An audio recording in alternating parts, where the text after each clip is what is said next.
Well, greetings, everyone. This is Chenille. I am your host of Candid Conversations with Chenille, where the truth matters. Listen, our discussions are real, raw, but they're relevant. I want to encourage you to tune in tonight as we have a great discussion on love's intermission from one love to the next love. And tonight we have a very special guest with us. She is not only a pastor, but she's a business and life coach. She's a mentor. She's a teacher. But most of all, I want to say that she is experienced. So tonight we have with us Pastor Naomi Foreman, who's going to share with us in this discussion of love's intermission from one love to the next love. Well, Pastor Foreman, it is certainly a delight and a pleasure to have you on tonight with us for Candid Conversations with Chenille. Absolutely. I am Yes. so excited because I know that this topic is going to be phenomenal. And I believe that our audience on tonight they're going to be tremendously blessed by the information. Before we begin, I just want you to take a moment and introduce yourself to our audience. Well, grace and peace, everyone, and thank you so much, Prophetess. It's a blessing. I appreciate the opportunity, and I am Pastor Naomi Foreman. I am from Eastman, Georgia, but now for the past almost 15 years, I've been living here in the city of Brunswick, Georgia. I've been pastoring this will be our 21st year. And Wow. so it's just a delight to have the opportunity to share. As I mentioned, I met the love of my life here at a women's conference 15 years ago. Somebody Wonderful. had a women's conference and I met my husband. As a matter of fact, it was his sister-in-law. And so I met him there, but I had been married before that. I have 3 adult children now, and I was married for 26 years to their father there Oh, in the wow. city of Eastman. So I'm from the country. The country is what I know. I know how to act city when I need to, but I am a country girl, and yeah, from Eastman, and I love even the opportunity to share on any platform. So whatever, I hope something is said tonight. I trust something is said that can be encouraging and can render breakthrough for somebody who is stuck in transition. Oh, nice, nice, nice. Yeah. So, as you can see, Pastor Foreman is one of the most down to earth pastors, preachers that I know, very relevant, and she is definitely going to keep it real. You can believe that. And as I said before, I know that you all are in. We're all in for a treat tonight, but we're going to get some good nuggets. Listen, this is not only for those that are in transition. Perhaps you've transitioned and you're in another relationship. you Mhm. know Hopefully some of the things that are said will help you in your current relationship. So we Yes. want to go ahead and dive on in. And so let's talk a little bit, Pastor Foreman, about when it comes to relationships. One of the things that I've noticed, from even my own personal life, is it's so easy to just go from one relationship to the next relationship. We Right. may take a month or two, a couple of months break in between those. However, during that time, we typically do not focus on what is really happening in that relationship. Because when we're in a relationship with anybody, there is something happening, both good and bad. There are things that, we leave with, that we take when we're there. And then when we transition, there are some things that we take over with us. And then in some cases, we may feel like we lose some things along the way. And so Mhm. let's talk a little bit about what are some of the residuals that you've seen, perhaps in your own personal, within a relationship. Well, One of the things that I thought about, sometimes even in the relationship that was not maybe the best type of situation, maybe it wasn't as good as you would have desired, but still it seems sometimes when we get to the end of the relationship, there is still some feelings, even if it wasn't the best. It's almost like a death. I had a house fire when my oldest daughter was 9, and I can remember looking for things that was no longer there because I had lost them to a fire. So even at the end of that relationship, that marriage that wasn't the best, I will say this, I had the opportunity in the process of seeing it all fall apart Oh. towards those years where I knew it wasn't working. I had the opportunity to accept, number one, that it was not working, and then allow myself some time to process what I just went through or what I just came out of. But I had to take some time really to just sit with me. I had to take some time for me to be okay, even with the results, even with the outcome. Because you think about this, I'm a preacher pastor from a small town that everybody knows everyone. I went to school in my small town. I got married in my small town. I had my children in my small town. I started my ministry. I went to college. I started a church. So people are seeing all of these elements. And then my marriage failed in my small town. So sometimes there can be residual effects that you're going through, not just in the relationship that failed, feeling bad about yourself that it happened, that, and plus what was going on with you in the relationship. So sometimes this is what I've learned. If we don't get healed, if we don't get whole, we're going to take the broken me, the angry me, the person who's unable to forgive me, the person who's still holding on to the hurt, the pain, the disappointment, and all of that. And we have to be careful to, I'll say, get processed in our own selves before we can really move forward. Oh, great. So you said something, Pastor Foreman, that I want you to revisit that a little bit. Tell me about when you said that you had to, come to the realization that it was not working. Yeah. What does that look like? So what that looks like, and I had a man of God, a great friend and brother of mine, and he said to me one day in a service, and I don't know why I can remember, but I remember my marriage was 22 years old at the time. Oh, wow. And he said to me, he said, one, and I wasn't a pastor. He said, sister, the one thing I love about you is your ability to yet have faith and to yet hold on.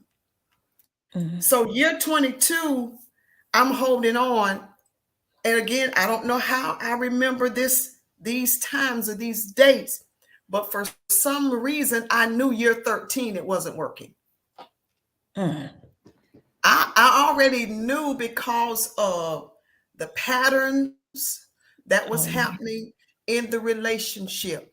I could already see that the person that I was trying to work with didn't want to work to make the marriage whole, didn't want to work so that things could get better. I knew then at year 13 their interest wasn't there because of the way they still acted, responded, conducted themselves, like I can take it or leave it.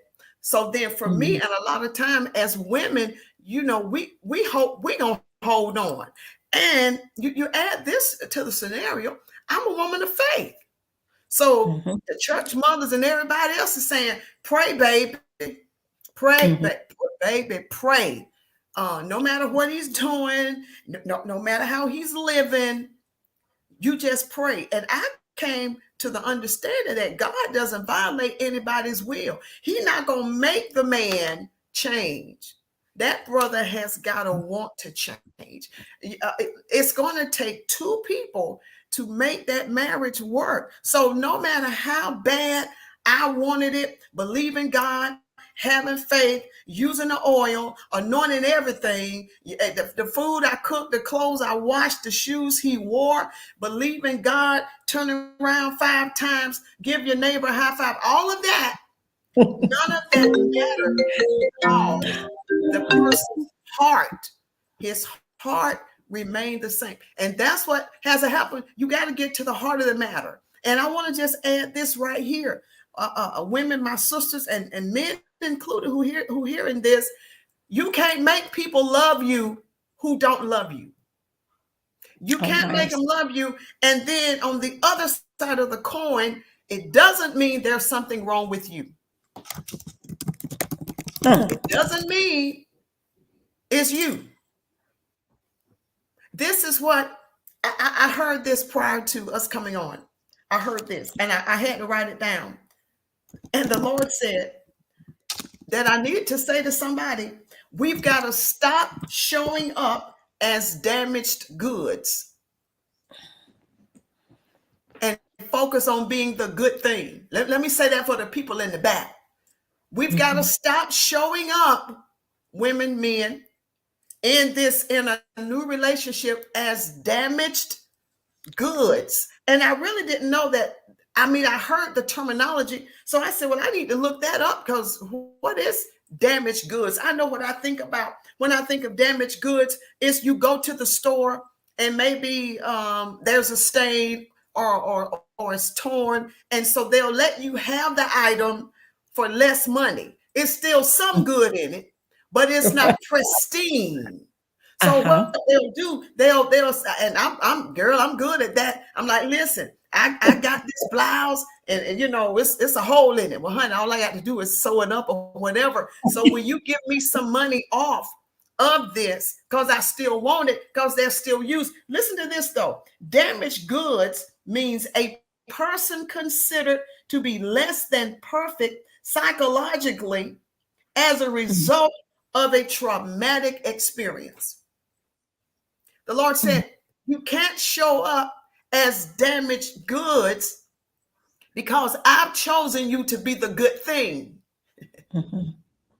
So even though that other person, the first relationship, couldn't recognize you were the good thing, stop showing up as damaged goods and then wanting somebody else to just take you the way you are.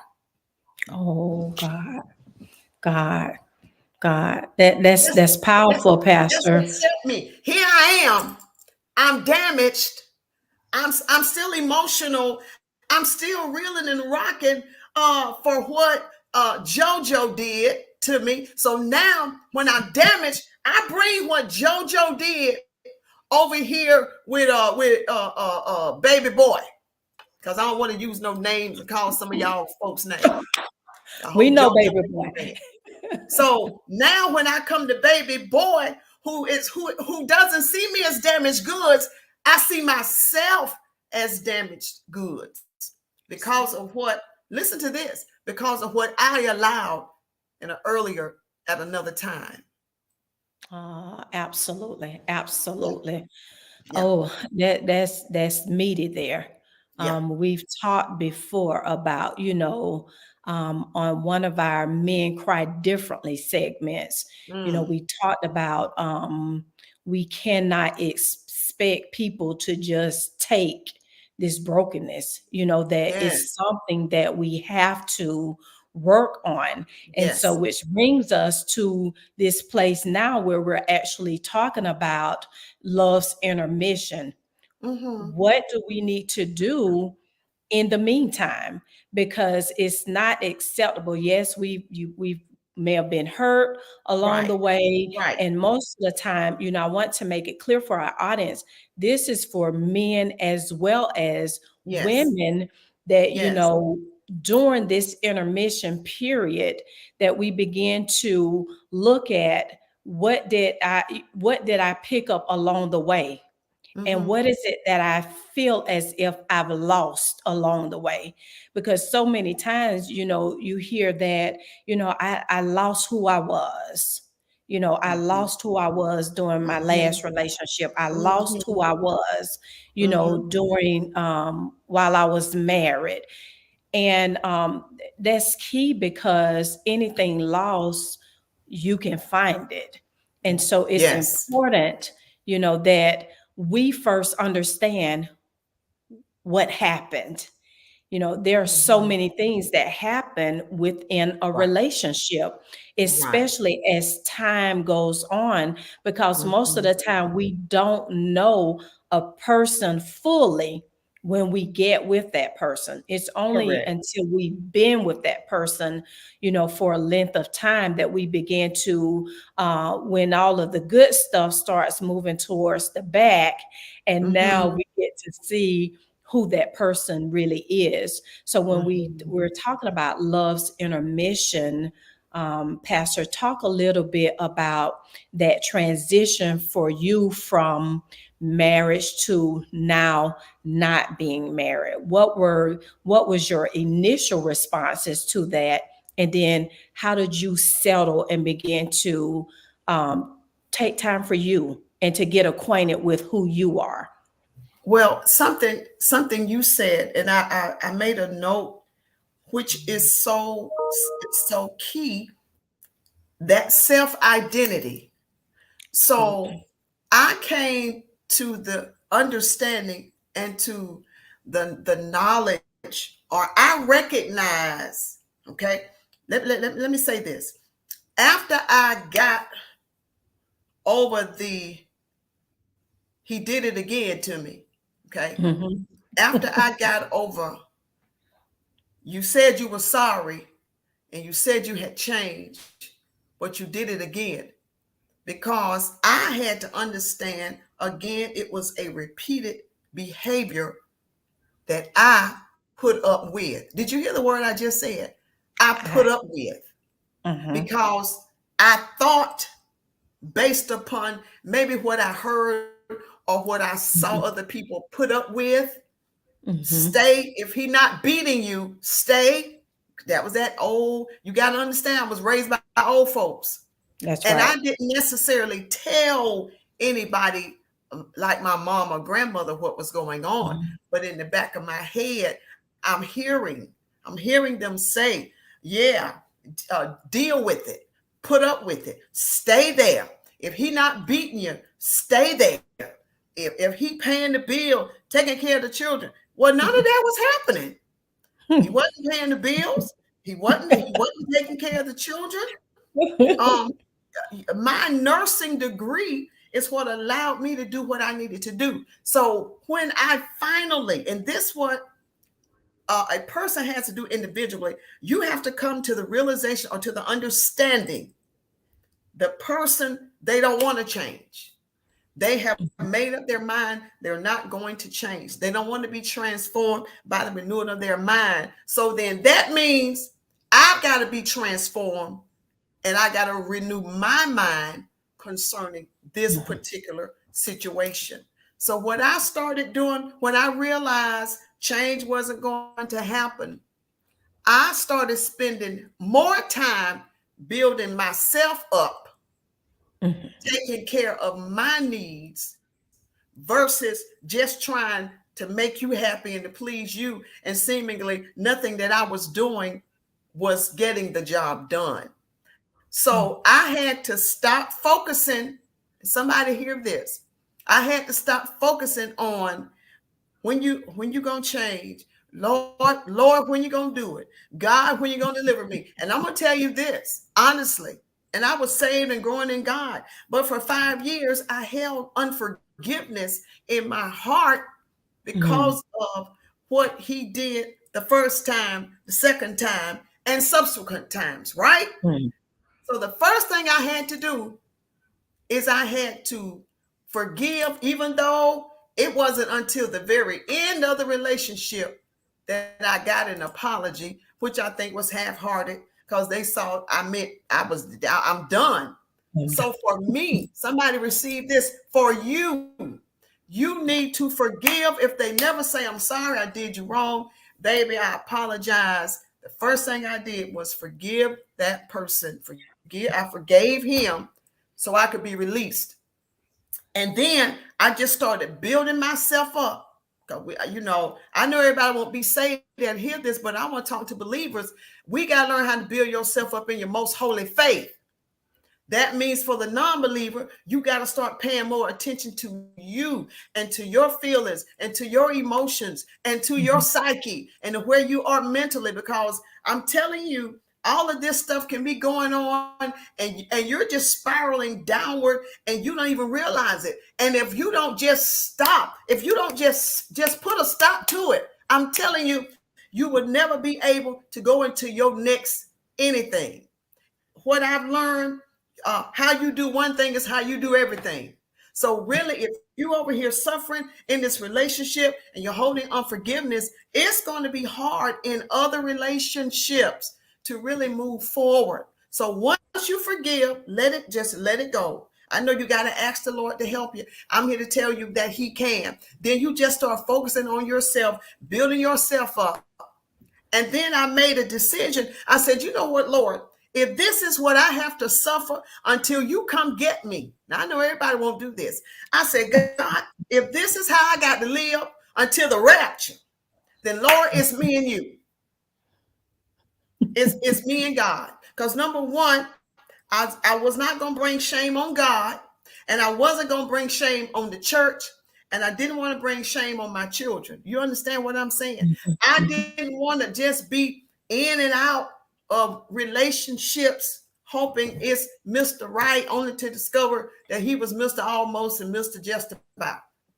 So start building up yourself and building your relationship with the Father. Mhm. So in your experience, Pastor Foreman, what have you seen and how would you say that most people deal with the emotional transition after a relationship? Because we're talking about that place where it's, you realize it's you now. So typically when you're transition, unless you go right into another relationship the next day, or you've already been in a relationship with someone, there's typically a period. There's that emotional, transition. And what typically happens during that period is the blame piece. And I know that, men and women handle that a little bit differently. So there's typically, for women, it's the blaming, and then for men, it may be not necessarily just the blaming piece, but it could just be not accepting, what has happened. And so talk a little bit about what you've seen or what you experienced as far as the emotional side of what you went through during this intermission period. Well, what I think is so important, and of course, I know for us as African Americans, we were not taught how to deal with our emotions. Basically, you would just suck it up, grin and bear it, tuck it under the rug, sweep it under the rug. Don't deal with it. Here we go again. God will work it out. Okay. We have to come to grips. And I'm not ashamed to say, sis, that was a point in my life with what was going on in the relationship, trying to raise my children, feeling by myself. I was majorly depressed and actually had to go somewhere.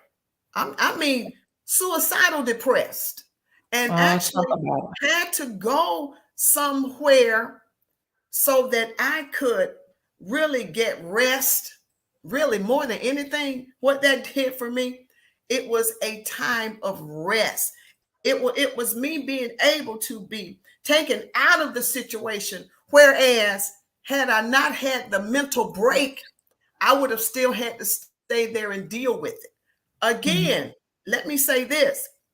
I believe for me personally, the reason it got to that point is because I wouldn't speak up.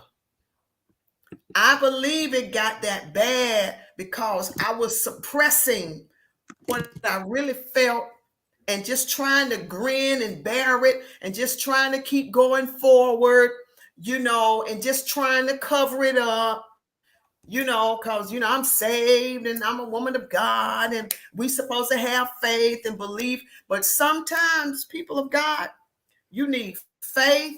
You need a good therapist.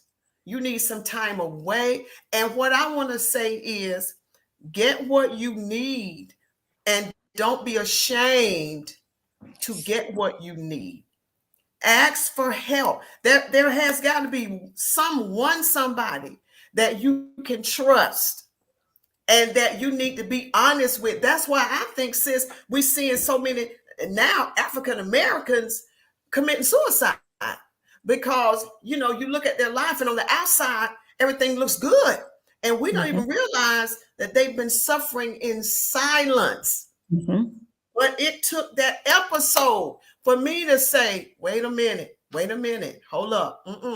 No, this not working. This is not working. And I no longer accept mistreatment from anybody. Oh, so Pastor Foreman, you said something very, very, very key that I definitely want to look at a little bit closer. And you talked about, one of the emotional residuals was Yeah. that you experience, basically major depression, Yes. even to the point of, suicide, wanting Yes. to commit suicide. Right. And that's, all too often in relationships, in that transition period. Um, that is definitely, I believe, high on the radar. And Right. so many times, I can recall working for a psychiatrist years ago.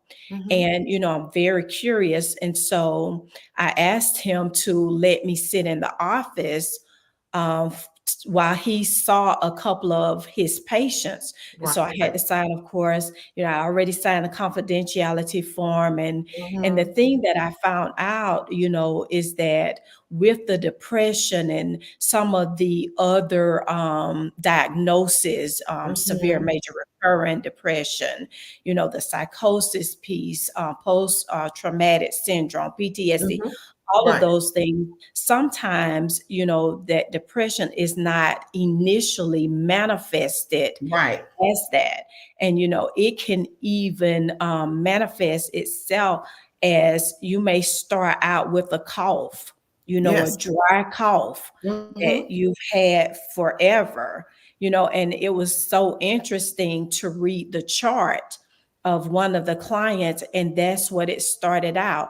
She had this dry cough that continued on and Yes. never got rid of the dry cough, and then ended up, getting some clinical other type of help, only to find out that she was suffering with that depression, but it was not initially Right. revealed Right.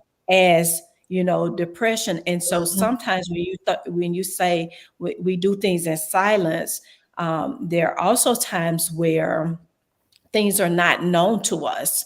And Right. so that's why it's so important for us to do the work, find out what it means to be depressed, because we can be experiencing depression and not have anything so overwhelming that it Right. makes us know, hey, Right. I'm depressed right now. And so Right. when you said that, that it really stood out to me, because I do believe that that's one of the key things that comes, within that emotional transition period.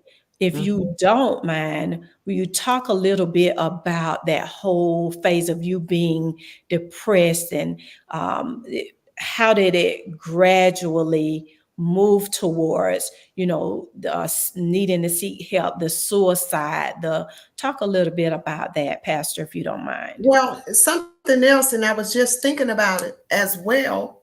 I was premenopausal. So I was also premenopausal. And of course, I'm a nurse, and some women don't understand menopause can start at age 30, because mine did.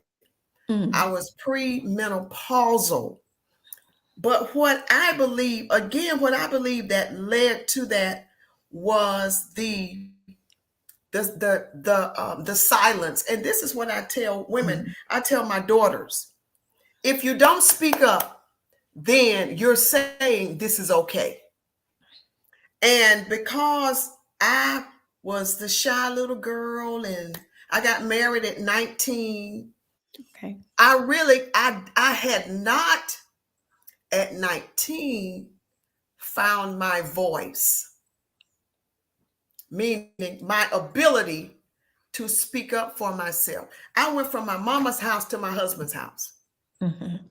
So I always had somebody telling me, do this and do that.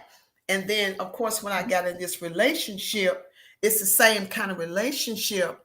But what happened was I began to grow and to find my voice and to find out who I was as a woman. And it kind of escalated. Like you said, it was gradual. It was the nursing back then, working 8 hours, 16 hours, working 3 to 11, and eventually, having the children, and then trying to raise a teenager, and then, she being rebellious, and, the father still doing whatever he wanted to. It was like a culmination of just everything. And then watch this. And then the enemy would use against me. He reminded me, your father committed suicide and died. And that is how that is what's going to happen to you. So it was this and this and this and this, and my silence, and me saying nothing, and me just taking it, and me just staying home, and me just raising the children, and you do your thing, because I'm gonna hold this house down until the old people say pressure will burst the tank.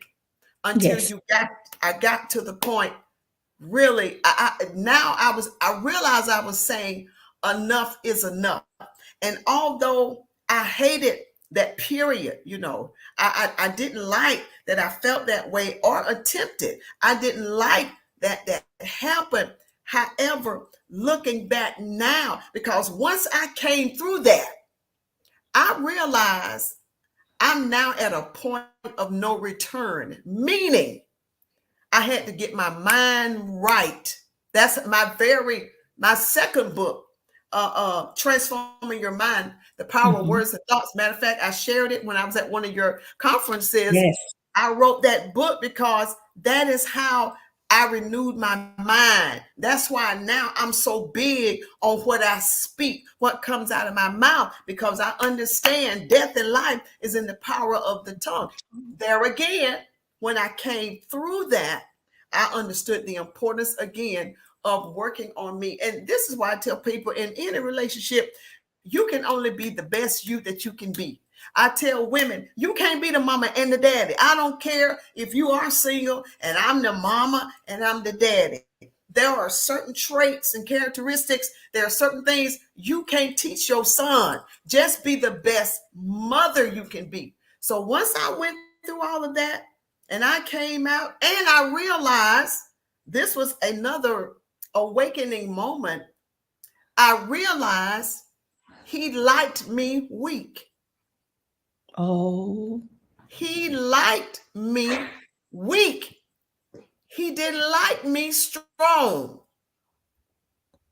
He didn't like me strong. He liked when I was weak. So when I got out of the hospital, now I'm seeing things I hadn't seen before. Now Now he's sitting with me while I'm in the tub getting a bath, and he's sitting there, and we just having conversation. Watch this now.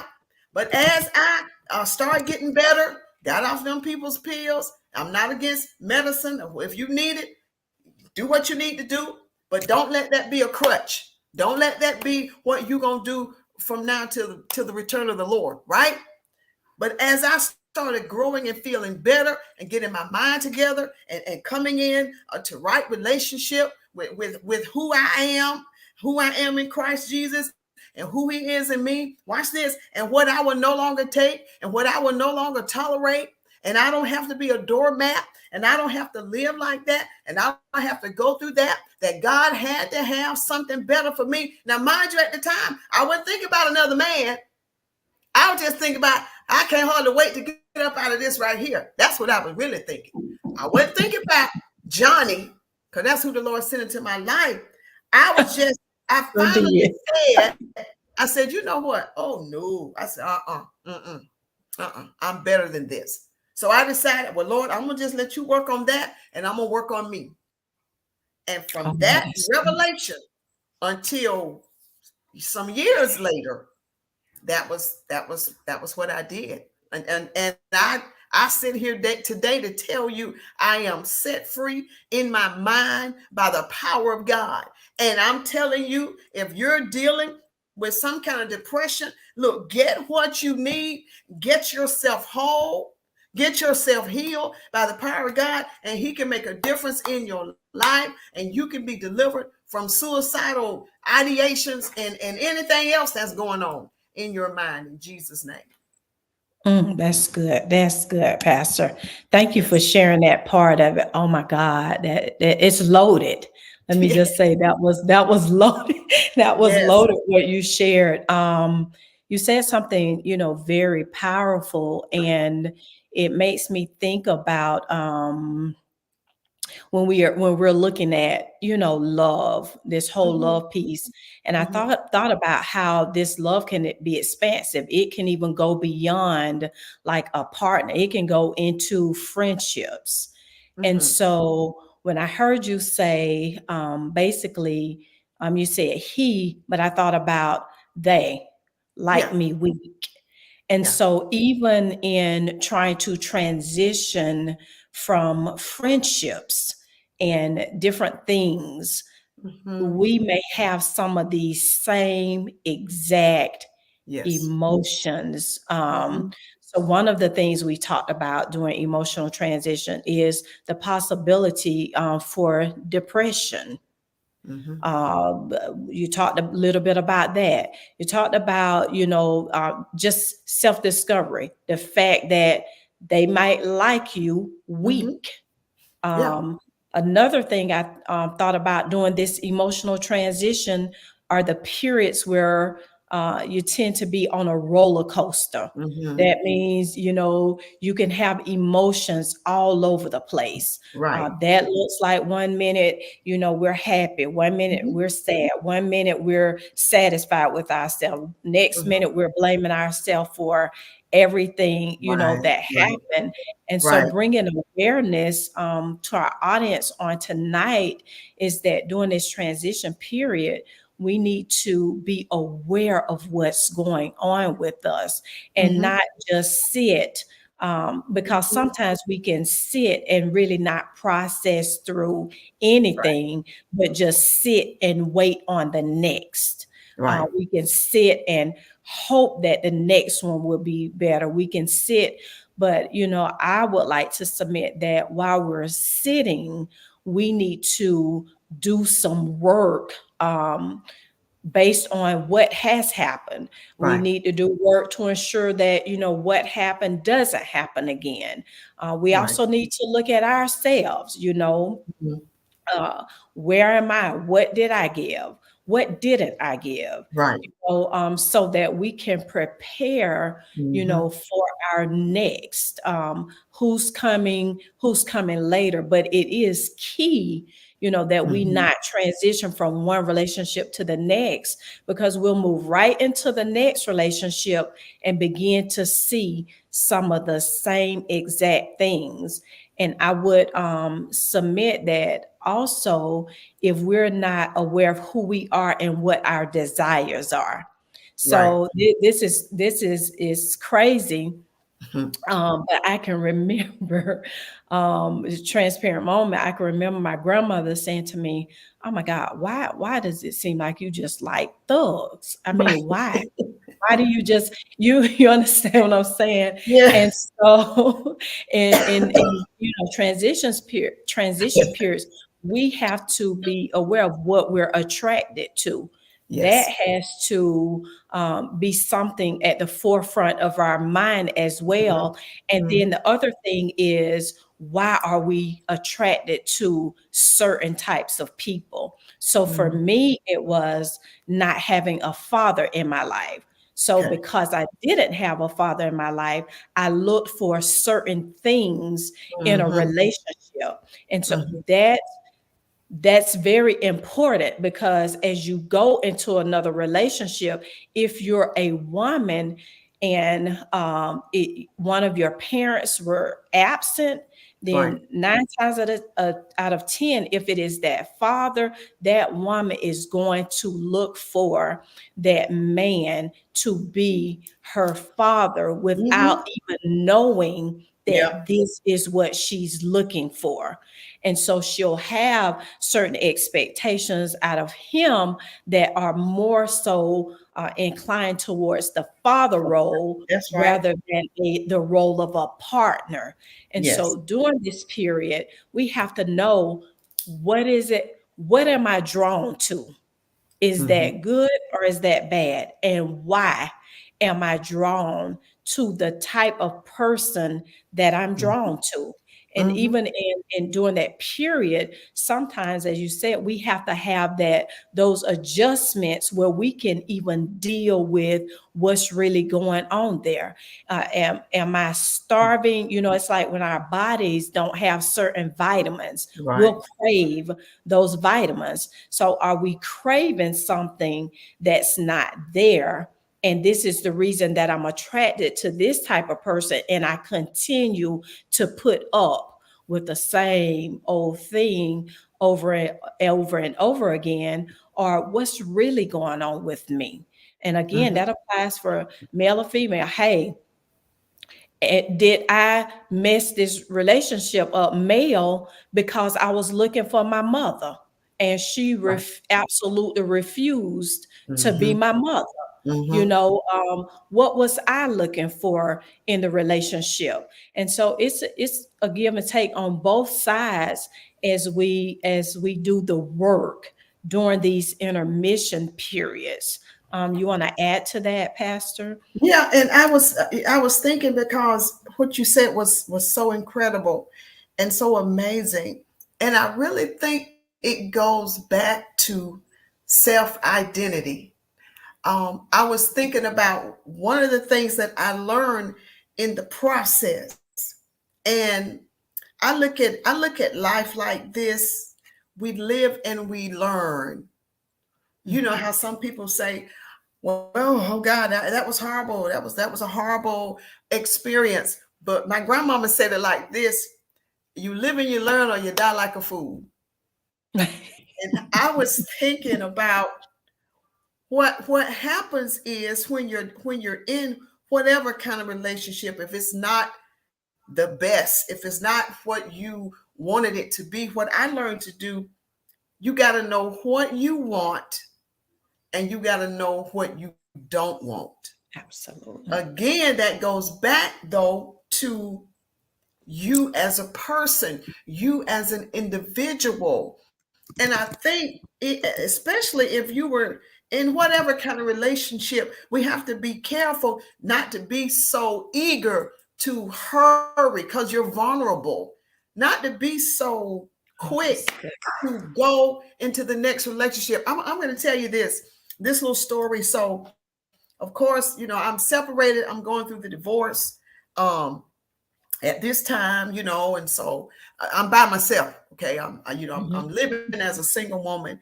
And so I went in the store one day. I went to Walmart, and so I'm pushing my cart, and when I look up coming my direction, Girl, all I could see was biceps and triceps and a six-pack and whoo, whoo, girl, child. And our eyes met. Y'all girls and guys, y'all know how this is, right? Your eyes met. Now, mind you, I hadn't prayed. I didn't ask God. I wasn't looking. I didn't ask God. You know, what's that word they used to use? Thirsty. I wasn't being thirsty. None of that. Our eyes met. Watch this. I turned down another aisle, and here come Mr. Biceps and triceps and six-pack and all of this on this row. And the Holy Spirit said, leave this stuff and leave this store. Because that was not, see, my flesh. Remember, I done come out of this 26-year marriage, you know, and so now it's just me and my two youngest children, you know, and they are, of course, you know, teenagers. My oldest was going to graduate high school, but the Holy Spirit said, leave immediately. Y'all, I left all my stuff right there because I began to understand this wasn't a spiritual connection. This was nothing but a flesh connection. And it wasn't who God had for me. God didn't have Mr. Biceps and Mr. Triceps and Mr. Good Looking and Mr. Tall and Handsome and all this. That was not what God wanted in my life. He was going to bring somebody into my life who could accept who I was in God and see me to where God wanted to take me, not to where I was currently, not right now. And that's the problem. We hook up with people who can't handle our purpose and our destiny.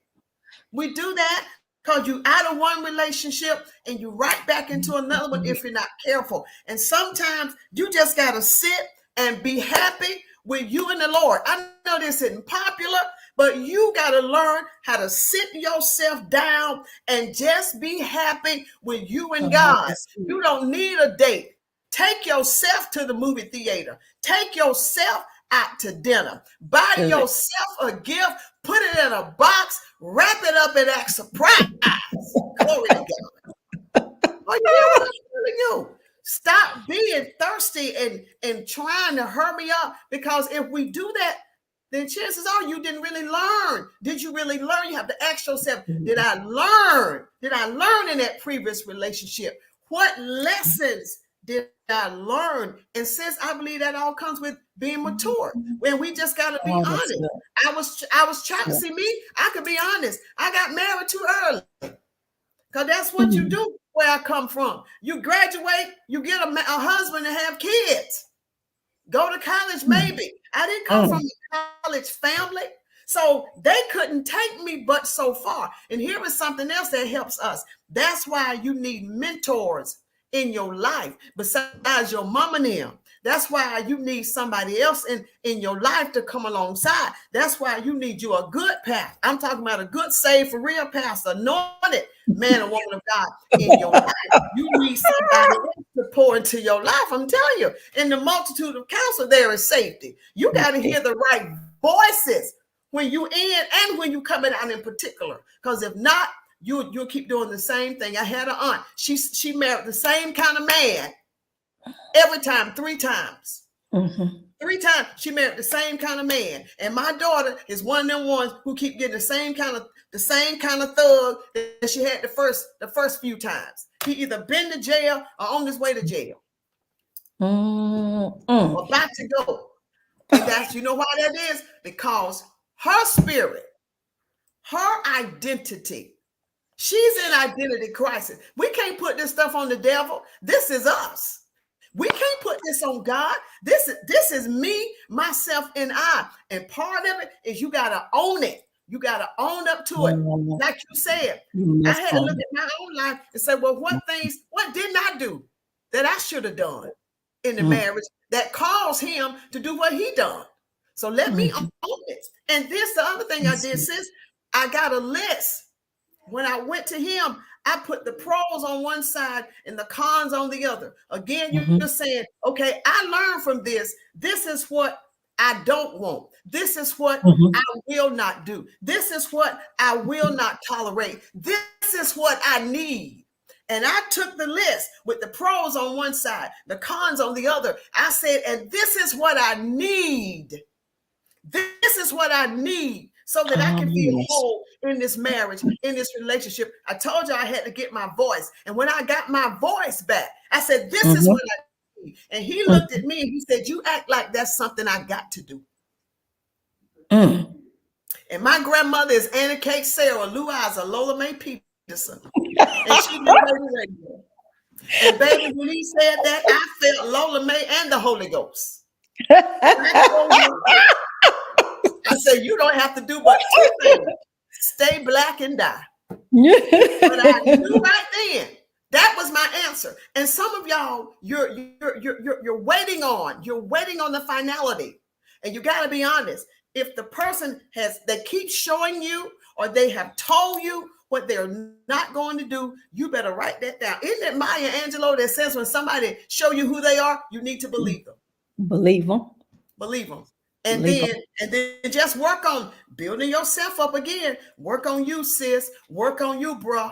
Get your mind right. Get your health together. Get your attitude together. Watch this. Get your credit right. Get your bills paid. See about your kids. Do what you need to do. Spend that time with God. Get deep in the things of God while you're waiting. Because just like me, I didn't have any plans. Matter of fact, I told a sister friend of mine, and she said something about, yeah, you might get married again. I said, no, not me.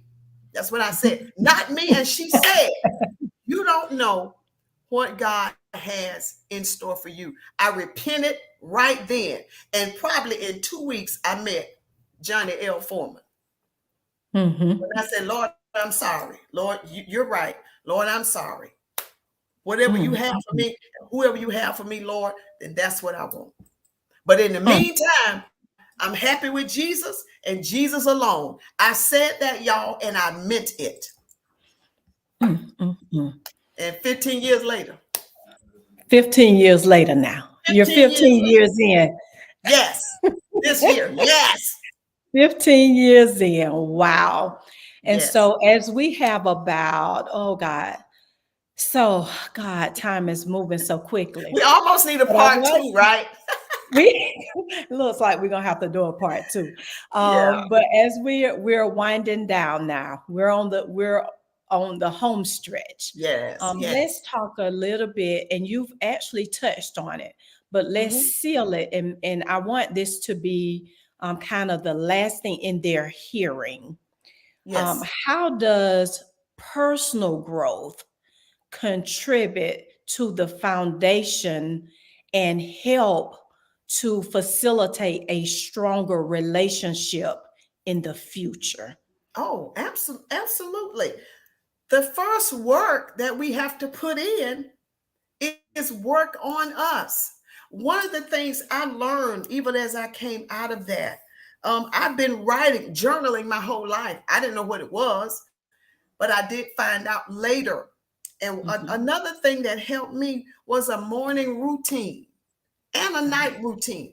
A morning routine so that you get up early enough in the morning to take some time so that you can do Joshua 1:8. Take some time of meditation. And I don't mean striking that bowl and humming. I don't mean that kind of meditation. I don't mean that. I don't mean with these crystals and all this stuff y'all doing now. I'm talking about meditating the word of God. Personal development is key. Meditating, spending time with the Lord, time in prayer. Listen, you ought to be reading something all the time. I don't just mean the Bible. They got all kind of self-help books. Again, find a coach, find a mentor, find your tribe, find your community, find the women's group. Come on, saved women. You can't revert back to what unsaved women do. There ought to Oh, be a save singles group or something that you become a part of. But do what you need to do to build you up. Pray. Ask the Lord to help you. Ask the Lord to soften your heart so you're not still holding on to what Jim Bob did. Still mad, and he's gone on with somebody else, married somebody else, and they living happily ever after, and you over there still angry. You're an angry black woman or white or whatever you are. It's time for that to it's time to stop. It's just time to stop. You're wasting your life away. That's what's happening. So personal development is key. It is absolutely imperative. Because if you spend more time working on you, you're not gonna have so much time trying to work on them, trying to fix your friend, trying to point the finger. We are mature now, and you got to be mature, even in relationships, and even when they don't work. Give them the gift of goodbye and be okay. And be okay. The gift of goodbye, so long. God bless you. And be okay. And know this, God will bring the right person or persons into your life. Watch this, when you're ready. Because sometimes He can't bring them because you are not ready. Like you said, prophetess, you haven't done the work. You haven't worked on you. You haven't worked on your mind. You haven't worked on your body. You haven't worked on your emotions. And remember this word, process. It takes time to get there. absolutely. And be okay, because your process may not be like what my process was. Absolutely. Absolutely. Wow, that is excellent, Pastor. That is excellent. Certainly some great conversation for tonight. I did want to, you talked a little bit about the goals. That is important. Yes. Set clear goals. Yes. And make sure that you understand what you want. When Exactly. you do not know what you want, you'll Right. take whatever comes to you. Exactly. And whether you wanted it or not, we have a way of making it fit and making it work and embracing something that we never did. Initially, we didn't want that. And then step out of your comfort zone. Yes. As Pastor Foreman talked about, learn to do things with yourself. Not always having to have, I've heard, the older people say before, she just one girl, she just got to have a man. You know what I'm saying? I've heard older people say that before, Yes. and making sure that you take time for you and love on you and appreciate who you are and begin to appreciate what you bring to the table. That's male and female. What do I bring to the table? Because sometimes we underestimate ourselves and we don't give ourselves credit for being a good woman, a good man. Yes, we have our flaws, we have our downfalls, but there's something good about us. So what is it that I bring to the table?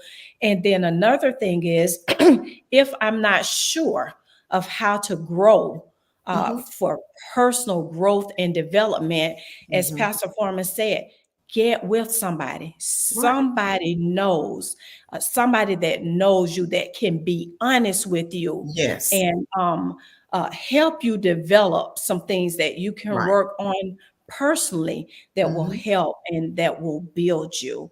And so as we prepare to wrap up, Pastor Foreman, again, thank you so much. A very rich conversation. I thoroughly enjoyed it.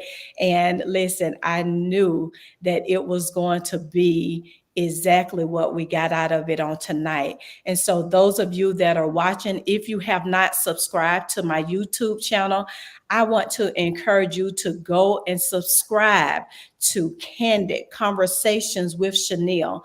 Do not just subscribe. Make sure you set your notifications so that you can get those broadcasts.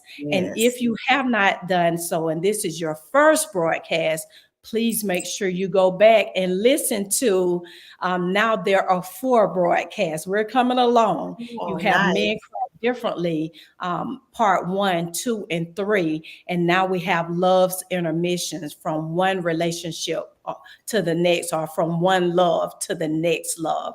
And so that's it on tonight. Thank you so much, you all, for being a part of our studio audience on tonight. We look forward to seeing you at the next Candid Conversations with Chenille. Good night.